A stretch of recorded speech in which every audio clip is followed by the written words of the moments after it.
અરે તો પેલા મગર ની ગોળ નાક બોલાવે પડ્યો હવે આ પાડે છે ચિકન ના પાડે છે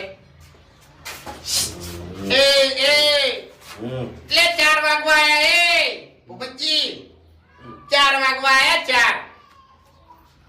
4 તાણી હું જવા ગુજી હેડજો બાઈક લઈ લેજો આપણે કિમટાન નાકે જઈને આવો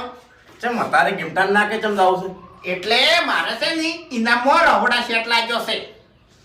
હું વાત કરો ભલા આદમી તમે જો ડ્રોની કૂપન ખોલાઈ છે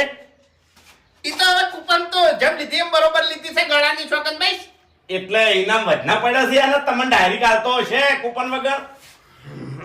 હું બલ્લુ કાઢીને ટ્રેક્ટરમાં ના જતો હા એટલે બલ્લુ મને ડીઝલ લેવા મળ્યો તો ને એ વખત મેં કૂપન લીધી હતી અને મેં નો મારું લખાયું હતું બલ્લુનું નતું લખાયું અને નંબર મારો લખાયો હતો આ પેલા પેટ્રોલ પંપે આવતા હતા એ ઓએ એટલે એમાં તમારા રહોડા કેટલા જશે ઓએ બે વિના ઇનામ હતો